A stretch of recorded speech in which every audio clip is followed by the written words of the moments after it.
आम्ही सारे खवय्येमध्ये मी राणी गुणाजी तुमचं स्वागत करते. कल्चर करीच्या निमित्तानं आपण अनेक प्रकारच्या खाद्यसंस्कृती शिकतोय. त्यातलीच एक खाद्यसंस्कृती ती म्हणजे कोकणातली. आपण आलो आहोत अलिबागला आणि अलिबागला एका छान टुमदार अशा कौलारू घरामध्ये आपण आलोय. हे घर कोणाचं आहे ते बघूया. हे सुंदर कौलारू घर आहे एका नणंद भावजाईच्या जोडीचं. त्यांचं नाव आहे स्मिता आणि नीता. स्मिता नीताची जोडी. तुमचं आडनाव काय? स्मिता रानडे. स्मिता रानडे आणि लेले नीता लेले. नीता लेले. ओके. दोघी किती वर्ष आहात अलिबाग मध्ये? मी गेली जवळजवळ म्हणजे माझं माहेर इथे अलिबागलाच आहे. त्यामुळे मी गेली जवळजवळ 25-30 वर्ष इथेच आहे. इथेच आहात अलिबाग. अतिशय सुंदर गाव ना. आणि सगळ्यांची काय म्हणतात फेवरेट एक पिकनिक स्पॉट, अत्यंत नावारूपाला आलेलं असं स्थळ. आणि तुम्ही? मी पण हे आधी मिस्टर माझे इकडेच नोकरीला असल्यामुळे मी इथेच आहे 25 वर्ष. आत्ताच मुंबईला राहायला गेले. अच्छा, मुंबईला कुठे शिफ्ट झालात तुम्ही? मुंबईला नवी मुंबई. नवी मुंबई. मग काय येण्या जाण्यात फार वेळ जात नसेल, कारण मुंबईची हद्द आपण ऑलरेडी ओलांडलेली असते म्हटल्यानंतर नंतर हार्डली तास दीड तास न.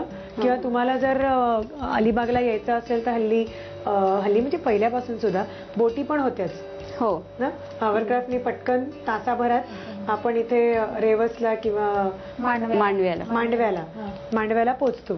तर असं हे छान टुमदार गाव, त्याच्यात तुमचं छान सुंदर नाव असलेलं भारद्वाज, असं भारद्वाज गोत्र आहे. हो, गोत्र रानड्यांचं गोत्र आहे. ओके. त्यांच्या गोत्राचं नाव असलेलं असं हे घर. बरं, या घरात या दोघी नणंद भाव्या काय करतात, काय छंद आहेत? मी गृहिणीच आहे आणि विणकामाचा वगैरे छंद आहे आणि माणसांची भरपूर आवड आहे. क्या बात आहे. आणि तुम्हाला? मी राष्ट्रीय केमिकल अँड फर्टिलायझर्स लिमिटेड थेथळमध्ये मी मोठा प्रकल्प आहे. हा मोठा प्रकल्प. RCF चा मोठा प्रकल्प. मी वरिष्ठ हिंदी अनुवादक या पदावर काम करते. हो. आणि बाकी घरी कोण कोण आहेत? घरी माझे सासरे आहेत, वडील आहेत आणि माझी मुलगी आहे. मुलगी. तुमची? माझ्या 2 मुली आणि मिस्टर. अच्छा. आणि मग भटकायला वगैरे जाता की नाही आजूबाजूला? हो. काय RCF च्या आजूबाजूला काय छान आहे? म्हणजे मुळात येताना आम्हाला कनकेश्वराचं मंदिर लागलं इथे ना. जागृत देवस्थान आहे आणि फार पुरातन मंदिर आहे. शंकराचं मंदिर आहे. स्वयंभू असं शंकराचं जागृत देवस्थान. फक्त त्याला पायऱ्या आहेत भरपूर, त्यामुळे जरा वेळ काढून या कनकेश्वराचं दर्शन करायचं असेल. पुराणामध्ये पण त्याचा उल्लेख आपल्याला आढळतो. आणि बाकी आजूबाजूची काय स्थळं आहेत तिथे? बाकी म्हणजे हे पूर्ण असं अष्टागर असं समजलं जातं. म्हणजे आमचं हे थळ आगर आहे, चौल आहे, नागाव आहे, वरसोली आहे, अशी संपूर्ण 8 आगर मिळून हा भाग अलिबागचा परिसर म्हणून ओळखला जातो. अष्टागरांनी पूर्ण भरलेलं. ठीक आहे. आणि पूर्णपणे नारळ, आंबा, केळी, पोपळी सगळं असं सगळं प्युअर कोकण. ओके. मग पदार्थ पण प्युअर कोकणी असले पाहिजेत. अगदी ना. सुरुवात करूया आपण. मग तुमच्यापासून सुरू करूया. हो, चालेल. पहिला पदार्थ कुठचा? आम्हाला आता कल्चर करीच्या निमित्तानं आम्हाला सगळे कोकणी पदार्थ शिकवायचे प्रेक्षकांना. तर पहिला कोकणी पदार्थ काय असेल? शेवग्याच्या शेंगांची भाजी, म्हणजे कोळ्याच्या शेंगा. कोळ्याच्या शेंगा दुधापासून बनवलेल्या. साहित्य लिहून. उकडून घेतलेल्या शेवग्याच्या शेंगा, नारळाचं दूध, गूळ, चिंचेचा कोळ, तिळाचं कूट, काळा मसाला, हळद, मीठ, हिंग, शेंगांचे कूट, कढीपत्ता, काजू, तिखट, जिरं, मोहरी, कोथिंबीर आणि तेल. कोळ्याच्या शेंगाचं साहित्य तुम्ही लिहून घेतलं. आणि आता झटपट फोडणी करून होणार या शेंगा.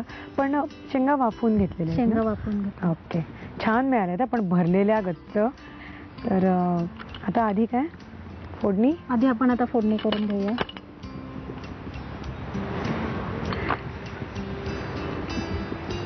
मोहरी, जिरं, नेहमीची फोडणी आहे ना आपली? हा, नेहमीची. हिंग, हळद. आता थोडं तिखट, म्हणजे थोडासा कलर छान येतो मला. आता हा नारळाचं दूध आपण त्याच्यात घालूया. घट्ट नारळाचं दूध. हा, घट्ट नारळाचं दूध आहे.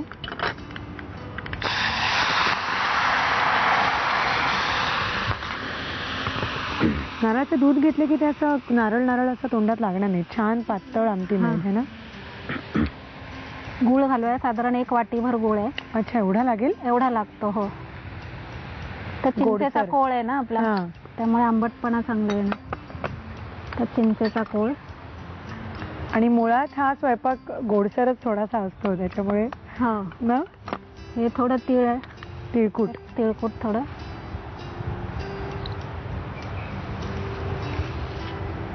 हे शेंगदाण्याचं पाव वाटी.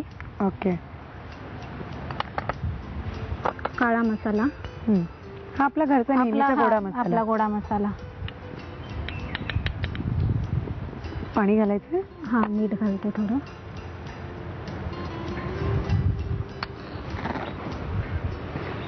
उकळी यायला लागेल ना. उकळी यायला लागेल. कौतुक आहे, या एवढ्या मोठ्या घरामध्ये नेहमी एवढे सणवार होतात, एवढं माणसांची ये-जा आहे. शेंगा उकडलेल्या आपण त्याच्यात घातलेल्या आहेत, कढीपत्ता घातलेला आहे. अलिबाग एक असं जागा आहे की प्रत्येकाला धावत यावंसं वाटत असणार ना. त्यामुळे कुठलेही आपले नातेवाईक मंडळी असतील, सगळ्यांना अलिबागला आमचं एवढं मोठं घर आहे आणि तिथे प्रेमाचं करणारा माणूस आहे म्हटल्यानंतर कोणीही तिथे मुंबई पुण्यासारख्या शहरात थांबत नसेल. सगळेजण, आणि पर्टिक्युलरली या सीझनमध्ये भरपूर आंबे, भरपूर फणस आणि सगळाच कोकणचा मेवा, तर ते खायला येत असणार. आता हा सुद्धा एक मेवा तयार झालेला आहे, कोळाच्या शेंगा. तर साहित्य आणि कृती तुम्ही लिहून घ्या, म्हणजे हे उकळी येते तोपर्यंत डिटेलमध्ये सोपंच आहे.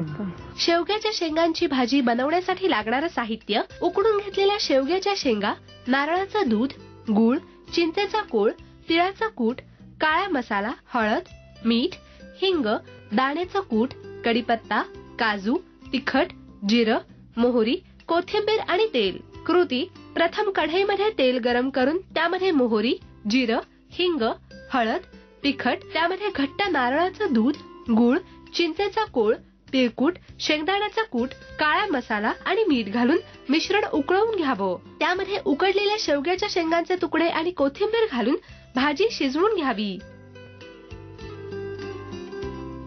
रेडी झालेल्या आमच्या कोळातल्या शेंगा. आणि आता काजू आणि कोथिंबीर आणि सजवली की त्या रेडी होतील. काजूची पण झाडं आहेत की काय? काजूची झाडं इथे नाही आहेत. नाही आहेत ना, तर म्हटलं गोव्यासारखी काजूची झाडं पण इथे आहेत. तर आता हे रेडी झालं. ओके.